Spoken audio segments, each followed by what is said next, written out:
everyone. We are about to get started. Just going to let a few of our participants join, get settled, and then we will kick this thing off.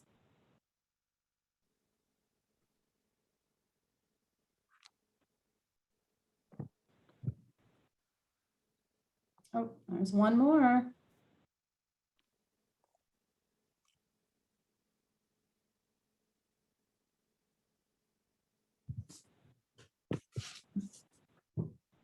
Oh, nice. We've already got people saying hello and good morning in the chat. That's great. It's 11:30, but still morning.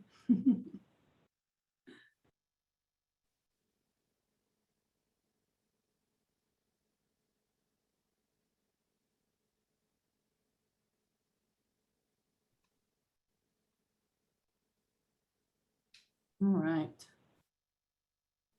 Let's see. I think maybe we have pretty close to having everyone here. So let's kick this off. You guys ready? Thank you so much for joining us this lunch hour for another episode of WGI's Career Conversations. I am not Will Sneer. I am Ashley Weldon. I'm a marketing coordinator here at WGI. And we're really thrilled to have you join us today and are eager to connect you with some of the professionals who are driving both growth and results for us here at WGI. WGI is a multidisciplined professional services firm leading our profession in technology-based design solutions for the construction of public infrastructure and real estate development. At WGI, we like to say that we're providing tomorrow's infrastructure solutions today. The built environment and the process by which we envision, design, and build infrastructure is changing faster than ever, with nearly 600 professionals spread across 18 offices in some of the most desirable locations in the country. We are at the leading edge of this sea of change. Our aim for our Career Conversation series is to provide value to our audience in an open forum and platform where our professionals will share, about their life in the workplace and their early career experiences. We'll be discussing internships, job search tips, importance of networking, and the value that can come through professional mentorship. Today, we have 4 of our talented engineers here. We've got Mario Garcia. He's a graduate engineer in our Houston office. And Mario attended the University of Texas Pan American and graduated with a Bachelor of Science in Civil Engineering. He's been with WGI for 3 years now. And fun fact, Mario was actually just a guest on our WGI Unleashed podcast, which I'm a co-host of. So feel free to head over to our website or wherever you get your podcasts at and check out that episode when this webinar is over if you're not done with all the cool WGI content. We also have Josh Allen here today. He's a graduate engineer in our San Antonio office. Hey, Josh. He graduated from the University of Texas at San Antonio, also with a Bachelor's of Science in Civil Engineering. And he's about to celebrate his 1-year anniversary here. Yeah, well.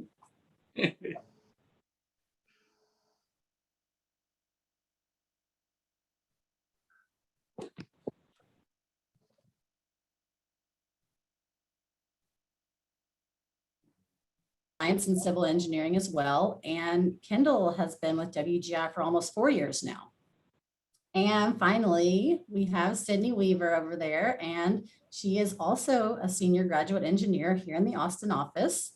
And she attended, she actually went out of state, went to the University of Alabama and graduated with a Bachelor of Science in Civil Engineering as well. And Sydney will be hitting the 2-year mark with WGI in just a few months. So as we visit today, I would encourage you guys to ask questions at any time using the Q&A button at the bottom of your screen, or you can use the chat tab in your Zoom browser. I'll be reviewing all of the questions as they come in, and I'll do my best to get to them and ask them before the interview ends. Also, if you like what you hear today, go check out our career page on our website. That's WGINC.com. We have a page dedicated to internships, college recruiting, and it'll explain a lot more about the opportunities that await you here at WGI. With all that said, let's get this Career Conversations party started. Okay, Josh, let's go to you to start off with the first question. why don't you just tell us a little bit about what you do here at WGI, what your team does, kind of what your day-to-day looks like. So thank you. Good morning, everyone. So at WGI, my journey at WGI has been, really exciting in that we've had lots of new projects kick off, and we've had our work grow over the last 2 years. I started as an intern, and so my role in our team kind of evolved throughout, my internship, and then ultimately when I got hired full time. And a little bit about what I do on a day-to-day basis is I'm part of the public works group in San Antonio.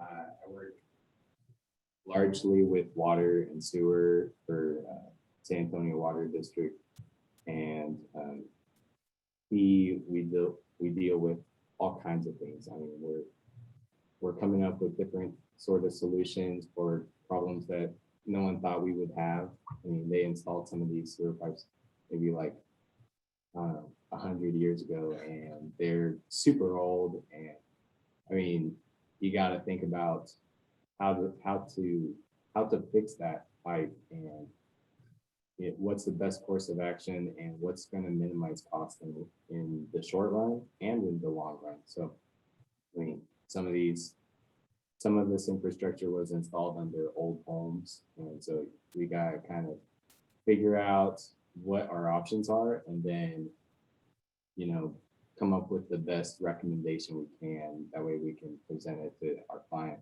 And I think it's really cool from my perspective to come up with out of the box solutions, and it's helped me kind of open my eyes to what's actually out there. Like when used to when I was in school, and I was just kind of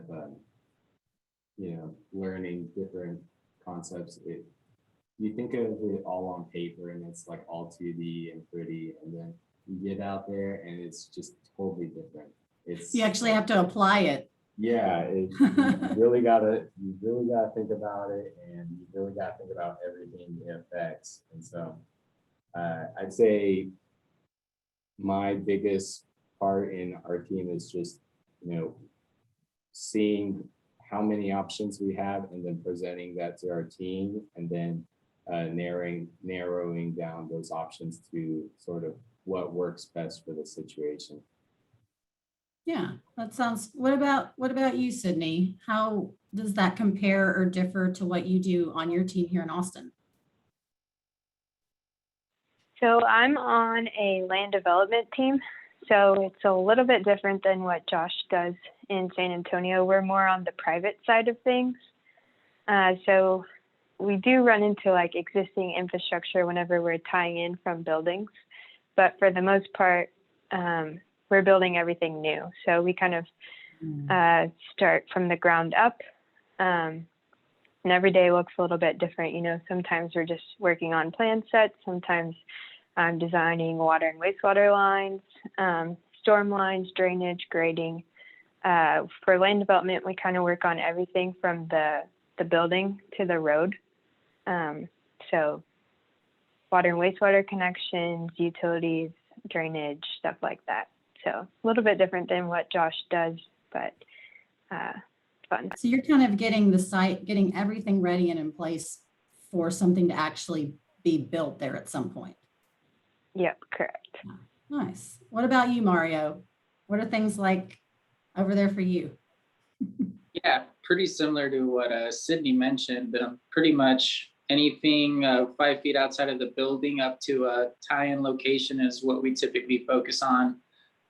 Depending on the jurisdiction, you may have a more strict pond design than in others, versus, Houston with low outfalls elevations, you might, instead of a detention pond, you put an underground detention system, whether it's under a parking structure or just a pretty big area of parking. Or if you're in Arizona, you might design some sort of a dry well system to just let all that water infiltrate back into the ground. But essentially the common thing between, you know, public works and us is utilities, right? Water, wastewater, and storm. That's the bread and butter of our world, and we try to make that work as best as possible, not necessarily just for the client, but for the public overall, because that one public manhole that you construct new, you know, the developments adjacent to you in the future may also tie into that.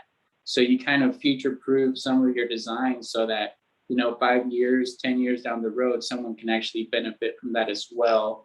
Instead of having for them to pay for it, you know, you kind of already help someone out down the road. That's great.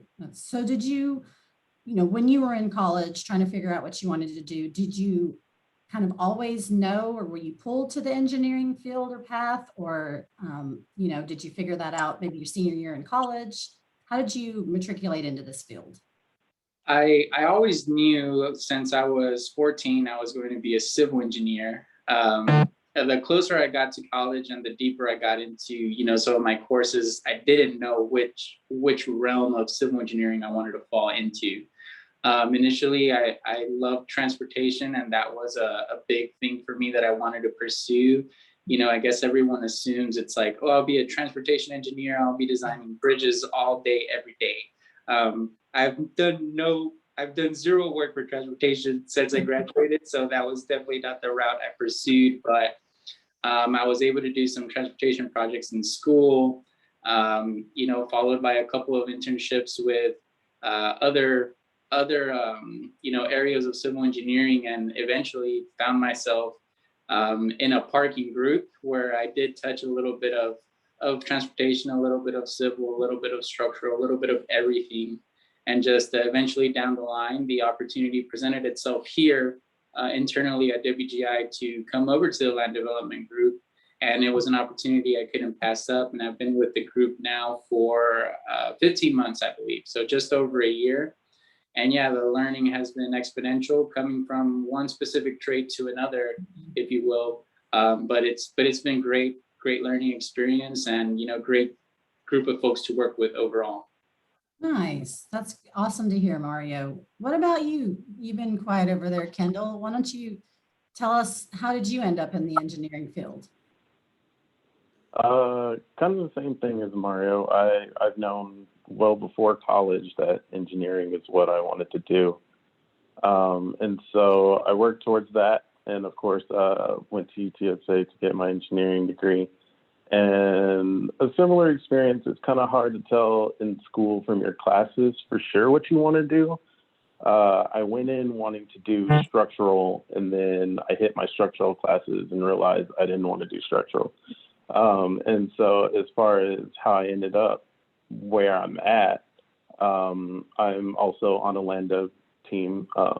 And it was just the opportunity that was presented to me. But what I like about it is that it does specifically touch everything else, like transportation and structural, working with architects and clients. So even though I'm working on like utilities and pond design and everything, I still need to work with MEP to like figure out where pipes need to go into the building, or talk to architects whenever they're making all of their building changes, which trickles down to those utility tie-ins, to our grading around the building, to pond design, depending on whether or not that adds impervious cover. So I like where I ended up from not being sure where I wanted to end up, just because I can kind of, I have like a little window, I guess, into all the other areas as well. And I can kind of see or think about switching to something else. Yeah. I like land dev specifically because it's kind of foundational, I guess, to the entirety of the site being put together. That's funny. It's foundational. I like what you did right there. There's foundation engineering as well, and that's also something I didn't want to do. So did you have any internships in college that you can tell anybody about? I did not, actually. Oh. I graduated from UTSA in 2015, got hired at WGI in 2017, no internships in college or in between in that gap. This was actually my first and only engineering job, so I came into the field zero experience. Wow. And my boss was actually pretty excited for how quickly I picked up on everything with zero experience. And so that was really good that, you know, despite not having the experience, I was still able to mesh with my team at the time. Yeah. That's not to say that I didn't do anything as far as like networking in school. I was part of the ASCE student chapter that UTSA had, and eventually became an officer for the last couple of years that I was there. Do you think that's and so- important for people when they're in college to get involved in those professional I organizations definitely like think it that? Not just for networking, but for Sure. I'm sure other reasons too. It'll be nice for you to work with your peers. You get kind of similar experiences to them and can learn from them. And then, of course, on the networking side of things, through those meetings, you're learning and meeting different people from different companies, of which WGI is one of the people that I talked to. I actually knew employees here before I started who had no idea that I was getting hired. So that was a surprise to them as well as me. And that was pretty fun to spring on them. But in addition to that, you're learning things in that student chapter, like for ASCE in particular, they do a steel bridge and concrete canoe competition for anybody who doesn't already know that every year. And UTSA was really good at those. And so it's nice to learn about structures in concrete in those two specific cases from one another versus from our teacher or reading it in a book, because we're getting to apply what we're learning in class before we're applying it in our job.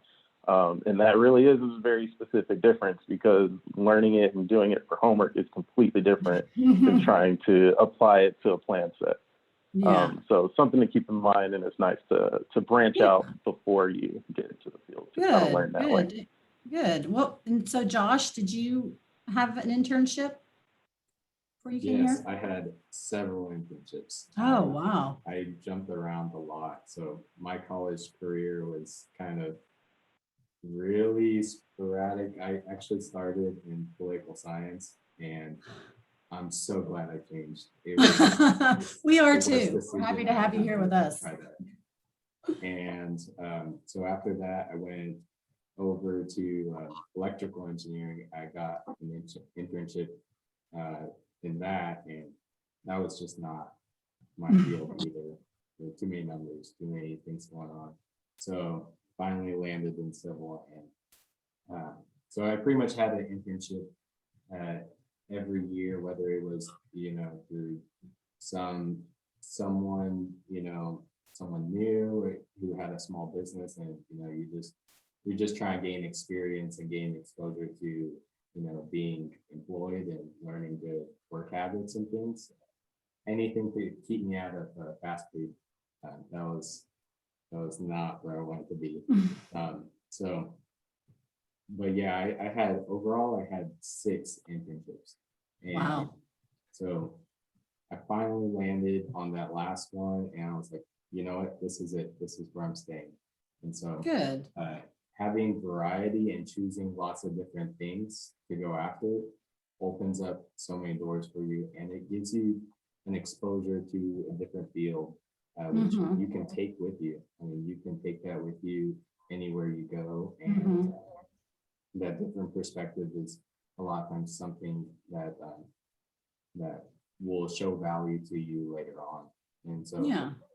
as far as I see some questions, and these are really good questions. Yeah. I was gonna like actually lead into this last one, since we're talking about internships, because we have somebody asking, what advice you guys have on landing internships. They say, I've applied to over 50 and I haven't gotten a single interview. I've reached out many times to the companies, and I've even changed my resume, and I'm just feeling defeated constantly because I'm being rejected and not being given a chance. So what can what you Josh, or Sydney, Mario, Kendall, anybody, what can you guys say to help keep, encouraging this person to keep trying and keep pushing? I'd love to touch on that a little bit. Yeah, I mean, internships there's so many out there, and they all seem like they're ready to hire, and they are, but they get so many applicants. And so they have to really prioritize, and make that careful evaluation. It's really tough on the other side to make that evaluation. So casting your net out wide is the best thing you can do. I remember when I got my internship at WGI, I applied to over 100 internships. And I'm not saying you need to go further, but it does help to have persistence. And I think that's like a requirement, is persistence and perseverance and networking. I mean, most of my internships came from someone I knew, or someone that I knew that knew someone else. And, go grab a coffee with them and go talk to them, see what sort of relationship you can build up, and maybe they can, lend you a hand and give you an opportunity to kind of prove yourself. Yeah. Well, Sydney or Mario, do you guys have any tips, or Kendall, do you have any tips to help, these people stand out when they are one of, 500 applicants for one internship? Sure. So I wanted to speak real quick to Josh's last point about the networking. You definitely want to get yourself out there. I think probably the best way to do that would be going to job fairs and actually talking to some of these employees, or maybe you'll run into them at like a ASCE event if you go to any of those for like the state chapter. Because I think whenever you're applying, it's definitely wise to do so through like the website. A lot of websites like WGI probably have a career portal that you can apply for an internship through specifically, which puts you in the eyes of HR. But if you maybe already know somebody in the company, you can reach out to them directly with your resume and maybe trying to get your foot in two separate doors. There's, never one way into a building. There's multiple ways. Take every avenue. Is that what you're saying? Door, basically. And so I would definitely do that because at some point somebody will look at your resume and give you that call that you're looking for an interview. I think everybody who's applied through the WGI website for an internship, Sydney and I have personally looked at and have called people in for interviews whenever we find time in our busy schedule that matches with all of yours. So people are definitely looking. I, at a minimum, would recommend not giving up, keep applying. And if anybody else wants to add to that. Well, Sydney, since you and Kendall, do interviews with some of these for internships and some of these, young graduates, do you have any tips that you can share with them as far as, things that'll help them, get them through the interview, or maybe, again, stand out in the interview? Yeah, I would say definitely networking is a big one. Always just like, reaching out to friends and saying, do you know anyone who works at this company, or have you interned there, or has your friend interned there? That always helps a lot. You have a connection. Yep. I know I was in a similar situation to the person who asked the question. I was getting really just tired of applying to internships. And then I ended up finding a friend who their friend worked at this company and they were looking for interns. So I feel like that normally is how it works out. So don't be discouraged, just, keep trying. But whenever we're interviewing people, it's definitely good to have a background on the company. I would say, look into it a little bit, see what's the company like, what's their culture like, what type of projects have they worked on, and are you interested in any of the projects? I think that's always nice. And then having good questions, coming up with specific questions that you're just curious about. That could be from the website or just things in general. Having questions is always good. But yeah, really being prepared for an interview, I think would make you stand out. Yeah, I was going to say, I'm sure it does. When you come in and you are prepared and you've looked up the company, and I mean, it kind of makes, the company feel special, that you care, like you want to be here and you did your research. And then also, I think it's good, like you said, to have, um, don't just let, you guys ask all the questions, come in with your own questions. That shows that you're interested. And I think that probably makes you stand out, as an Yeah, interviewee. yeah, that makes a big difference, I think. And then also, it's just easier to carry on a conversation with the person interviewing you if you Mhm. have a little bit of background on the company Rapport. too. So, Yeah. yep. Yeah. Well, and we also have another, since we're talking about interviews still, we have another question from the audience. And they are asking, how was your first interview experience? Do you have any, we already talked a little bit about advice that you would give graduate students seeking an entry level or full-time role, but maybe, any of you guys could touch on, you know, what your first interviews were like. So if somebody is preparing, that's listening and watching this and is preparing to have their first interview, maybe maybe you guys, bombed your first interview, and you can at least put them at ease and let them know, like, if you mess up once, it's not over forever, kind of thing. Do any of you guys want to share your first interview experiences? Josh or Mario? I'll share mine. This was with a firm that I interviewed with in San Antonio when I was a sophomore in college. A firm that used to go by BRD, and that interview was pretty much bombed by me just because I was young. I was young. I didn't do all the things Sydney pretty much just mentioned, and I the night before just on my phone said, "Oh, they do this. Oh, they do this," and I pretty much steered the interview away from what BRD, who's acquired by WGI. So basically, our current group. I basically steered the conversation away from what they really did. So when I walked out of there, I said, "Man, I completely did a beeline to something that was wrong, and maybe that's pretty much going to be it." Which it was. I didn't get the internship pretty much, but here I am either way. That's like a repetitive story that I tell everyone either way. But so yeah, bombed that, and then a friend of mine had But come up look, you still ended up here. So this is here. good. I'm glad we're sharing this.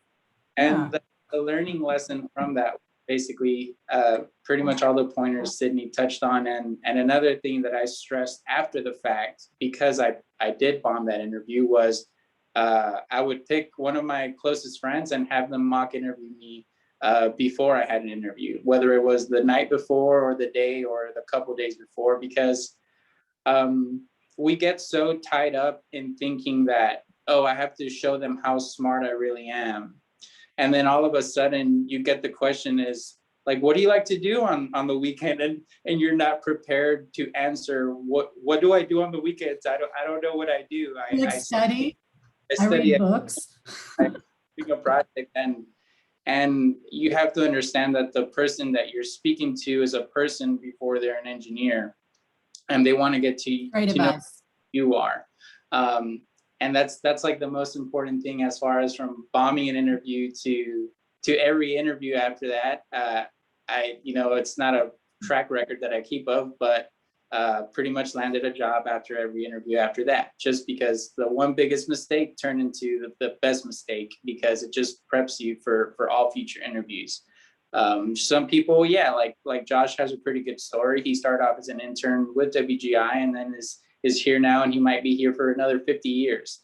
But if in case somehow an opportunity comes up where he has to interview somewhere else, he's had those experiences interviewing and just learning throughout this whole time to just make him that much more of a better candidate personally and also as an engineer. So that's just the biggest takeaway there.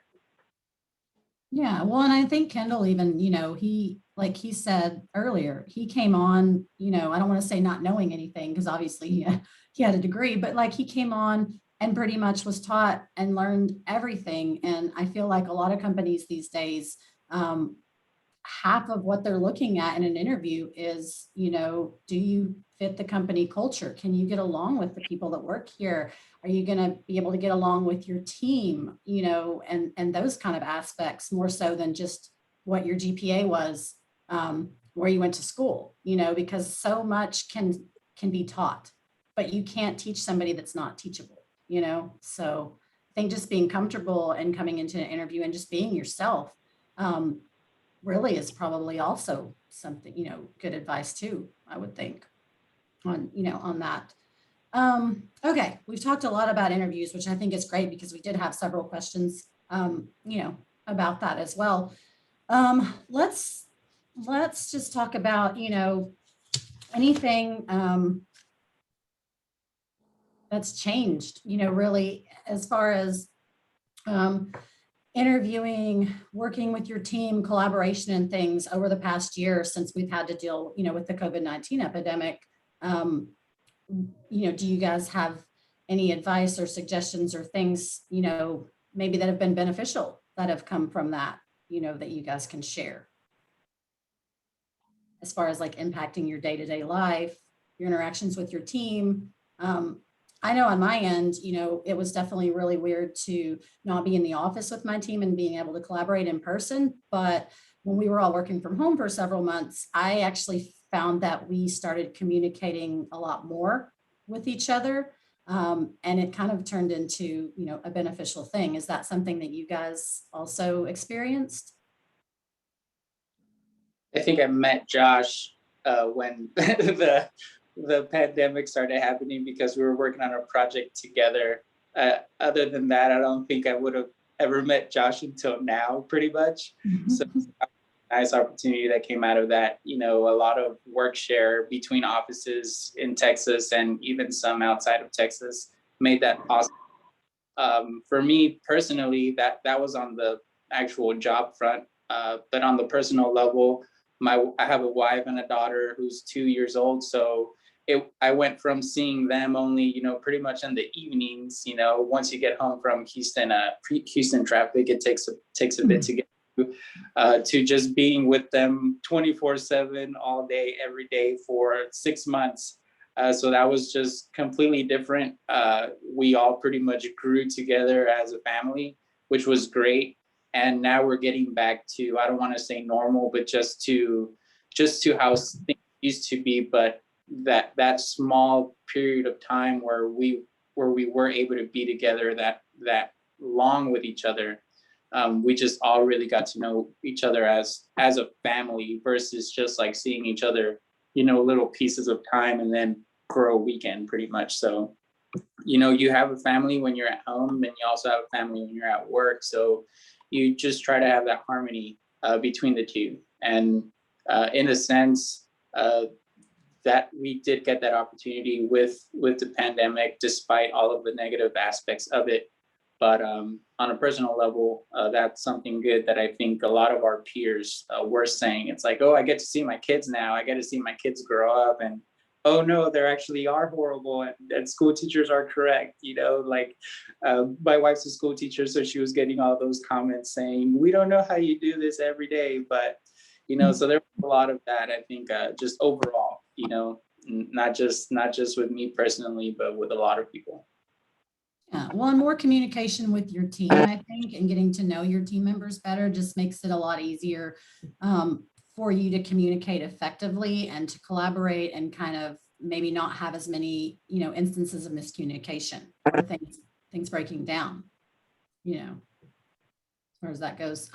So we have another question. And somebody, and this is kind of going back to the interview, obviously a lot of these people that are listening are probably prospective, are students who are getting ready to apply for an internship. And so we have a lot of those interview questions, but they're asking if passing, the FE civil exam and having an EIT while you're applying for jobs and internships, does that make a difference? Is that something when you guys are reviewing resumes and things like that? Is that something that you're looking for? I think it's probably nice to have. I think whether or not you need it depends on the job.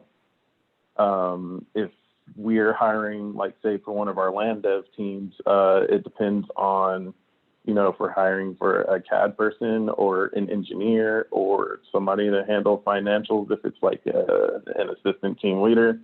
But we have team leaders that don't have their PE license. And then we've got, you know, our own project engineers who will review and seal everything. And obviously the first step to that PE is having your EIT. So I think I took my FE test the week before my interview with DRD. And so whenever I had my interview, I was able to mention, because it wasn't on my resume at the time, I didn't have the chance to update it in that week span, but I was able to mention in my interview that I had just taken it, and I, of course, you know, ended up passing it eventually, whenever I got that score back. And I think that it probably helped a little bit. You really can take it whenever. I think a lot of college professors reiterate multiple times that you take it while you're still in school. The reason for that being that it's easier to study for it and take it while you're still in that study mindset versus waiting till after school. So depending on how well you were paying attention when I spoke earlier, I got hired about a year and a half after I graduated, and I just said that I took the FE the week before, so I definitely did not take it in college.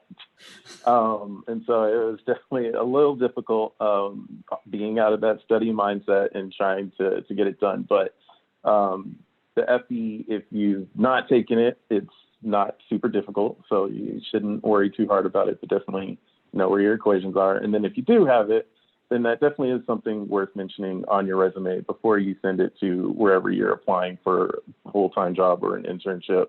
That way, whoever's reviewing your resume can see that, okay, if they have their EIT, then they're on a path towards becoming a PE. And whether or not that's a PE in whatever field they're applying for right now or just a PE in the future for something else, we know that that's the road you're on. And that helps us. So definitely does make a difference. Good. Yeah, that's good to hear. Have another question that has come in. They're specifically asking about transportation engineer, but I think we could just field this as a general engineer. They're just really wanting to know, you know, let's say you get hired here, you're getting ready to apply, or, you know, come on, what can somebody who's coming in, you know, as an entry level engineer, what can they expect when they join WGI? How is performance measured here? How does that come into play? Does anybody, you know, want to field that question? Give their experience. Yeah, I'll talk a little bit about that.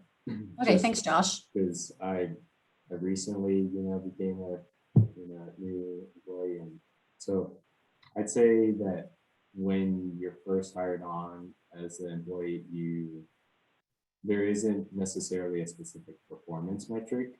It's, you know, how well are you going to work with your team on learning the things you need to learn, and how do you approach those things that you don't know? Are you asking questions? Are you following up with people? Are you doing everything you can to get to where your team needs you to be? And what part of the team are you going to be? Like, are you going to be in the design side, or are you going to be in, you know, a technical support? Whatever it is, whatever field you're entering, whatever position you're entering, are you learning the things you need to learn while you're, you know, working with the team? And a lot of it's client specific. So are you preparing things the way the client wants it, and your team's going to help you with that. And so I'd say as far as performance, it's maybe more of a self-evaluation, and, you know, you can work with your team and ask them, how are you doing? I mean, that's always an easy question to ask. Yeah, that sounds good. Does anybody else want to chime in on that? would probably just say that we expect nothing because you're entry level. Yeah. A good If attitude. you already, I mean, I guess to continue using myself as an example, I had no experience. So I'm not 100% sure what that looked like to the 3 people who I interviewed with, but I do know now that one of them was a brand new team leader looking to build a team from the ground up. And I would assume the way they saw me was like a sponge ready to absorb whatever it is they taught me because I knew nothing, right? They can mold me into whatever they needed for the team. Yeah. And so, you know, if you're coming from another job where you were entry level and you're still entry level coming into our job and you know something already, then I guess what you would want to keep in mind is you're coming into an already established team. And so your role would then be trying to figure out where you fit, them trying to figure out how you can help them, how you can fit, and then growing from there, learning whatever it is that you need to learn. Because like I said, applying what you learned in school is different than doing it in school. So entry level is a very specific way to basically say that we don't expect too much from you other than for you to learn and to ask questions. If you don't ask any questions, then that's just a different red flag. You're probably not going to learn anything. Yeah, you'll just be sitting there. Let's talk about mentorship a little bit here at WGI, and what that's like. If any of you guys, have had somebody take you under your wing and be a mentor to you, or maybe if any of you are in a mentoring position right now where you are working on mentoring, other like entry level engineers, is that something that you are working on, Mario or Sydney or Josh, or have somebody here at WGI who's been an amazing mentor to you that you can just talk about, not only that, but just what they've done to be a mentor and how they've helped you? Yeah, I guess I can start off. I guess one of my original mentors, which was Jacob Gonzalez, who is a U of H graduate and works here now at WGI as well. He was actually my original boss for my first job after college at a different firm. And, just throughout the years, we stayed in touch, and I ended up joining WGI pretty much a year after he had established his own group, which was the parking group, and eventually led on to land development. And occasionally we still walk for a coffee, and if there's something in the back of my mind that I feel like his 18 years or however many years of experience that shed some light on me, please, that he can provide. I always just like to ask him any questions that I have in the back of my head, just to see what sort of things he's dealt with in the past and how he's come up with solutions to those things, whether it's project related or whether it's even just personally related. Currently in the group I'm in, ideally your team leader is going to be your mentor, just because I feel like to some extent we're all looking to be project managers at some level. And I feel like the person that can teach you to do that best is your project manager, especially if you like how they project manage. If you and your project manager are always butting heads, it's probably not a good thing. Or it's use that as a learning experience to say, well, maybe take a step back. What can I do to help my project manager a little bit more? Or how can we just synergize a little bit better to work together and be a positive influence for the team? And then on the other level, it's with the interns that we've been speaking a lot about.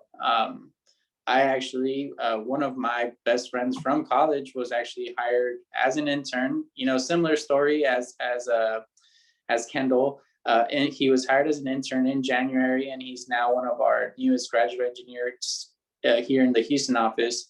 And I use him as like, I'm his mentor, because even though I'm pretty fresh, a year and change in, I feel like all of my learning experiences that I went through and all my mistakes, I can help him avoid, since they're still fresh in my head. I'm like, no, don't mess up that minimum like just make sure you're doing this, and here's the path, and here's what I did, and here's the mistakes I've done. So mentorships, I feel like they come naturally, and you look for those people who you synergize well with and that you can learn from. And everyone has a different learning style and a teaching style. So being able to identify that one person above you, one person below you is going to help you grow in both directions as a student and as a teacher. And then one day, whoever this graduate engineer is going to be a team leader, and he's going to remember, oh, Mario was, watching out for me, and he's going to watch out for the next one, and so on and so forth. So I feel like it just comes naturally to some extent. Good. Yeah, I mean, and all of the mentoring and all of the contacts you make just keeps going back to networking. The more, what is it they say? It's not what you know, it's who you know. And I feel like we've really touched a lot about that in here. A lot of you guys have had somebody that you've known get your foot in the door. And so it's just really beneficial, for everybody that's watching and listening to this, just to, make those contacts, make those connections, talk to everybody, that you can, and just make sure that you make a name and make a face for yourselves, in their minds, so they can think about you in the future. All right. Okay, someone said, since we are speaking about internships and entry-level positions, how does the career path look at WGI? What does this look like for some of you guys, who have just started here, or maybe kind of in the middle of your career path? What does that career path ideally look like for somebody who would come on, as an entry-level, employee? Anybody? I think you would, if you came on as an entry-level engineer, I don't know, this is just my experience. Everyone's going to have a slightly different career path, but I came on as a graduate engineer, and now I'm like 3 years into my career, and I got promoted to a senior graduate engineer. Nice. So that just means you have a little bit more like client interface. You're kind of taking on a little bit more responsibility than you would as a, just coming in as an entry level engineer. And then after that, it's kind of up to you which direction you want to go. You can take more of the design route in engineering, or you can do more of a team leader, assistant team leader route. So that kind of, it will depend on what you're interested in. So I know, one of the paths you can take is being more of a project engineer, which is more design. You'll do like pond design, utility design, stuff like that, and you'll be focused on sealing the plans, and kind of move into a project manager position. And then you can also go into like an assistant team leader role, or just a team leader role. That's more client interfacing and winning projects. So we have things to work on, and watching schedules, watching budgets, getting things lined up for the team, stuff like that. So it kind of depends on what you like, what you end up liking at the company and in your career. Yeah, that's nice. That was good to hear, kind of like the two different ways that you can go. And it sounds like maybe, one path you like to kind of work more on your own, and you like the more technical aspect of things, whereas the team leader path, you have more opportunity to coordinate things and deal with clients and interact with clients more, and mentor, a team, and help, build them. Did you have and that's not to say those are the only two, Mm-hmm. I mean, if you find you like something different, we can always make a position for you or find something that works. I mean, yeah, we're a company of almost 600 people here. So there are definitely a lot of different avenues and routes, that you can take here, depending on, your experience and your interactions here, and what everything that you can do. And again, who Yep. I'd like to ask, since we have 4 of you guys here, I'd like to ask kind of a fun question now. Because, this job does allow you're working on so many different projects. And so it really allows you to travel, to go do site visits and meet with, clients and people. So do any of you guys have like a really cool story, or is there anywhere that you've been able to travel somewhere really neat or cool that you've been able to travel, for a project? Oh, man. I didn't choose the right question, huh? Nowadays, most of the site visits are conducted via Google Earth to find some fire hydrants. But in a previous firm, I did have the opportunity to go to places like Las Vegas, Kansas. I think I talked about it in the podcast a bit. I think so, yeah. I think Nashville, Tennessee, Florida, a lot of, I would say, the bottom half of the United States I visited. Then just in that part of the world. With WGI, I've kept Local. it's local Houston pretty much. And Houston's big enough as it is. If you're going to Katy, it's going to be, an hour and a half, depending on traffic. And if you're going to Galveston, it's also going to be an hour and a half. So, that's 3 hours of travel, just between those two cities. And I've had to do that a couple of times. The site visits are different in nature. Sometimes, in some cases I was reviewing, some parking structures for restoration projects, and being out there on the site for when they're doing some collecting core samples of the concrete or something like that. Or it's, just going to a project that's in construction and just seeing all the development of that, of when they're putting in the utilities, of when they're, pretty much digging out the detention pond, so on and so forth. Sometimes we see things that are not specific to our things. Like you'll hear the framers for these multifamily projects just like that, and it's like, what is happening right now? It's like, it's just the framers with their nail guns. Like, that's pretty much. And so it's fun. It is a good thing to get out of the office every now and then and just breathe some fresh air. Smell some lumber being cut up out there, and that was pretty good. It reminds me of trips to Home Depot with my dad. Aw, some nostalgia. Yep. Well, cool. Yeah, I guess for you, Sydney and Kendall, I feel like half of our projects here are just like within a mile block of our office. There's just so much a lot in the area. Work going on. Boom, we are not slowing down here in the Austin metro area. So I know in the past we've had some people who have gone to Hawaii or, like, Mario said, to Vegas for different projects and things. So I just thought, well, let's see, we are definitely. That would be cool. Yeah. Well, if you're listening, team leaders, these guys want to travel maybe next year, let's find some primarily projects. we just need to visit our sites to verify things. Like, we went out to a site, I think like 2 or 3 weeks ago, and I found a massive tree that wasn't on our survey at all. So we're going to need to have that added to the survey, that way we can accurately plan around that. That's going to change a couple things along that site. So site visits are important. It's just, sounds like it. Most of the time Google can handle it. Most of the time. Well, we are definitely, we're getting close to the end of our hour here, as time has just flown by.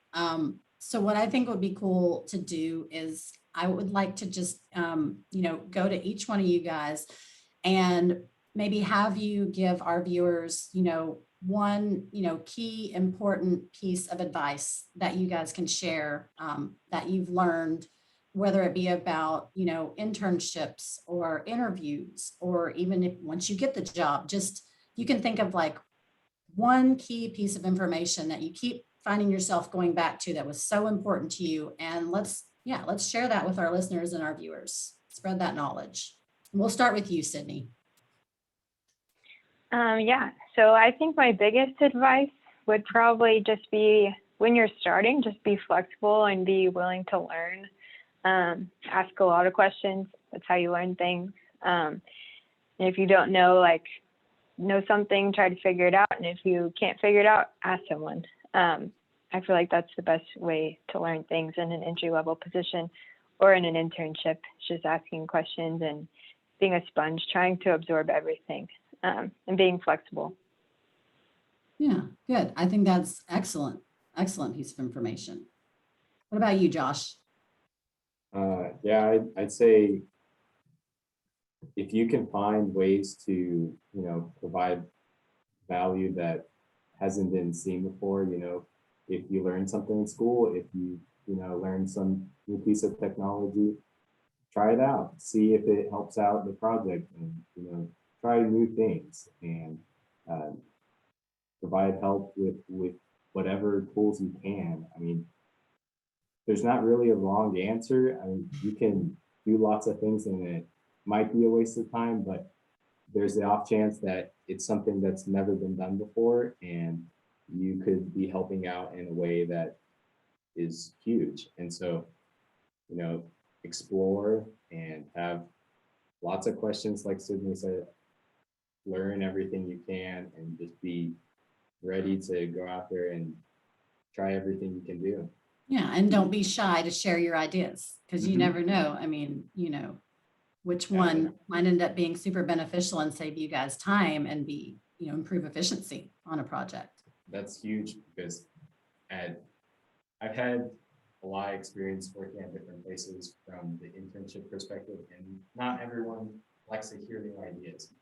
I am proud to say that the people I work with here, they've been super open to new ideas, and it's really helpful when you have someone that's willing to try something new, Yeah, even though it's not for sure or not guaranteed it might work. It provides a new perspective to everyone out there and the client. yeah, nice. What about you, Mario? Yeah, I think my biggest thing has always been don't be afraid of anything new. I mean, we continue to grow pretty much every day here at work. Pretty much, the things we didn't know yesterday, we'll learn today, and the same thing applies for the next day. Mistakes more than likely will occur. They have occurred, but if you don't try new things, you'll end up regressing in your knowledge and in what the firm will actually do for the client. So I know recently we've had a lot of innovative solutions within the company, and that's all because of we're not afraid of new things. We're not afraid of new technology. We're not afraid of new project workflows. We're not afraid of new QA/QC processes. It's always be looking forward, look for the new things that will help you personally, your team, your entire firm grow, because at the end of the day, that's what's going to make us successful. Just don't be afraid of new things and just keep moving forward. I love it. Great advice. All right, Kendall, you've had three other people go. What kind of wise wisdom do you have for us? My wise wisdom, Ashley, is learn from everybody. You may be placed on one team and you can definitely ask questions to all of your team members, but, branch out and ask other team members if you have any questions, especially your peers that are like on your same level. Example, me and Sydney work on two completely separate teams, but we ask each other questions all the time. So you can learn that way. And then, of course, with WGI specifically, we have a whole bunch of different disciplines like MEP and structural and transportation, surveying, marketing. And so if we have any questions of the like along those lines, we can go and ask them too. Either send them a message or, walk over to their desk, or, we're interconnected as a whole company. So sometimes I might shoot a question to my friend Megan in San Antonio, and she's always super eager to help or ask me questions herself. So, you're not set to learn from just your immediate surroundings. You've got everybody to learn from. So do that. I love it. That's so great. You guys have given some great information, and I hope everybody that's watching has really enjoyed this and is just soaking in like a sponge, which we've mentioned a few times, all this information that we're giving you guys. I just want to say, thank you to all of you guys, our panelists. Thank you to Sydney, to Joshua, to Mario, to Kendall. You've been great. We appreciate you doing this. I also want to say, thank you to our visitors. Thank you for everybody that joined us today and is watching this. If you want to find out more about WGI, go to our website, check us out. It's wginc.com. We have so much fun content on there, cool videos, a page for every single one, of our divisions here. So you can see, we've got all of the engineering careers covered. Anything that you're interested in, transportation, structural, it's on there. Of course, we are also social here at WGI. So you can find us on all of the major social platforms, Instagram, LinkedIn, Facebook, go to YouTube. That's where we're going to post these career conversations when they're done. So you can view them at a different time, share them with your friends, share them with people who may be getting ready, to apply for an internship so they can watch this video and they can prepare. And yeah, again, thanks so much for joining us today. We look forward to visiting and meeting you again. We have another career conversations that's going to be coming up. It's on May 20th, same time, 11:30 Central, 12:30 Eastern. Tune in right here. Make sure you subscribe so that you get those alerts. We're going to be talking to a bunch of surveyors next time. We've got Blake Boussard, Stephen Dees, Kelsey Smith, and Randy Ortega. So that's going to be really interesting. We're going to switch gears and kind of hear from some people in the surveying world. All right. I hope everybody's lunch was great. Have a great rest of your day. And thanks again for joining us for another episode of our Career Conversations at WGI. Thank you. Bye, guys. Thank you all.